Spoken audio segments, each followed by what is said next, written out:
पायल अपने माँ बाप के साथ एक छोटे से गांव में रहा करती थी। पायल बहुत ही समझदार और सुंदर थी और इसी साल उसकी पढ़ाई भी पूरी हुई थी। सुंदर होने की वजह से उसके बहुत से रिश्ते आते थे और एक दिन माँ देखो मेरा रिजल्ट आ गया, मैं पास हो गई। अच्छा ये तो बहुत अच्छी बात है, आज तेरा रिजल्ट भी आ गया और तेरी शादी भी अब हम करवा देंगे। शादी? किसकी शादी माँ? बेटा तेरी शादी, तेरे लिए रिश्ता आया है, लड़का भी बहुत अच्छा है, कल शाम को वो लोग तुझे देखने आ रहे हैं। इतनी जल्दी? माँ अभी तो मेरी पढ़ाई भी पूरी नहीं हुई है, मुझे और पढ़ना है। बस जितना पढ़ना था उतना ही पढ़ लिया तूने, इतना काफी है, कल वो लोग आ रहे हैं, तैयार रहना। दूसरे दिन राहुल अपने माँ बाप के साथ पायल को देखने आता है और उन्हें पायल पसंद आ जाती है। कुछ ही दिनों में उसकी शादी हो जाती है। शादी के दूसरे दिन सुबह को, आओ बहू। नमस्ते मम्मी जी। नमस्ते बेटा, आज तुम्हारी पहली रसोई है, पता है ना तुम्हें? जी मम्मी जी। आज मैं अपनी पहली रसोई में क्या बनाऊं? मटर पनीर, पूड़ी, आलू की सब्जी और मीठे में खीर बना ले बहू, पर ऐसी बनाई हो कि बस चटकारे लेते रह जाए। पायल ये सब सुनकर घबरा जाती है और कुछ बोलती ही नहीं, क्योंकि उसे तो खाना बनाना आता ही नहीं था। पढ़ाई के चलते वो कभी किचन में जाया ही नहीं करती थी। वो सोचने लगती है, इतना सारा खाना मैं कैसे बनाऊंगी, मुझे तो कुछ बनाना आता ही नहीं है। तभी पायल की सास उसकी जेठानी गीता को आवाज देती है, गीता बहू, छोटी बहू को किचन दिखा दे और सब समझा देना। उसकी पहली रसोई है, उसे कुछ पता नहीं है कि कौन सा डब्बा कहाँ रखा है, समझा दे। जी मम्मी जी, अभी दिखा देती हूँ। अब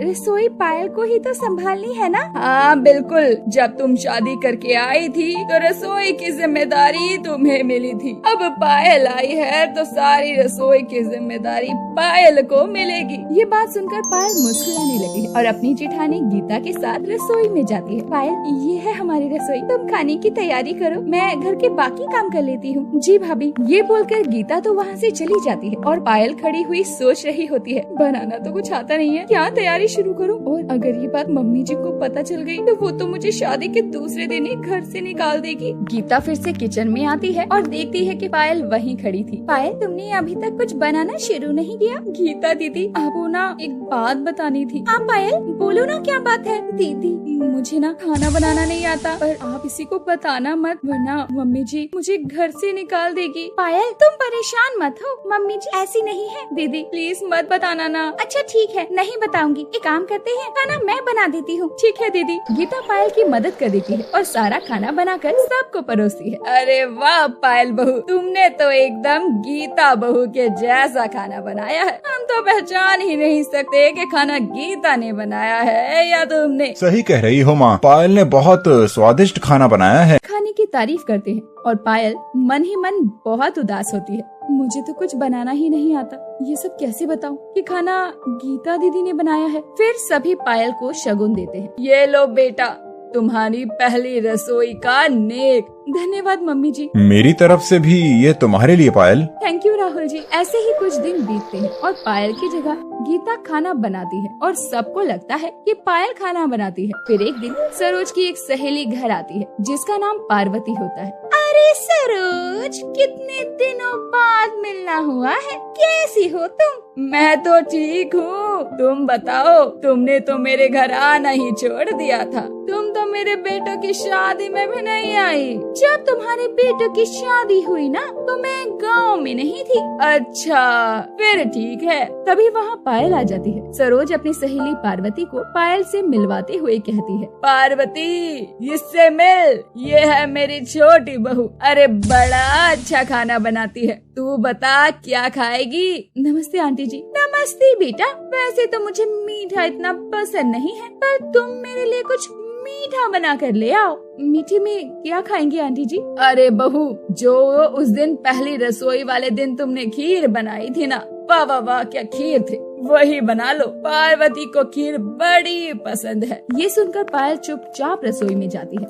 उस दिन तो मैंने खीर बनाई ही नहीं थी, वो तो दीदी ने बनाई थी और आज तो दीदी घर पर नहीं है और मुझे ही कुछ करना होगा। पायल YouTube से देखकर जैसे तैसे खीर बनाना शुरू कर देती है और घबराहट में खीर बनाते हुए उसे चक्कर आने लगते हैं और वो गिर जाती है। थोड़ी देर बाद वहाँ पर सरोज और पायल आ जाते हैं। अरे अरे पायल बहू, क्या हुआ तुम्हें? अरे सरोज, तेरी बहू तो खीर बनाने में ही घबरा गई और चक्कर खाकर गिर गई। ऐसी बात नहीं है पार्वती, पायल को खाना बनाना आता है। अरे सरोज, किचन की हालत देख, तेरी बहू ने क्या हाल किया है किचन का। कोई भी देखकर बता देगा कैसे खाना बनाना आता है या नहीं आता। अरे तू ये सब छोड़, जाकर बहू को पानी ला कर दे। सरोज और पार्वती पायल के मुंह पर पानी की कुछ बूंदे छिड़कते हैं तो पायल को होश आ जाता है और होश में आते ही पायल रोने लगती है। मम्मी जी, मुझे माफ कर दीजिए, मैंने आपसे झूठ बोला। क्या झूठ बोला बेटा?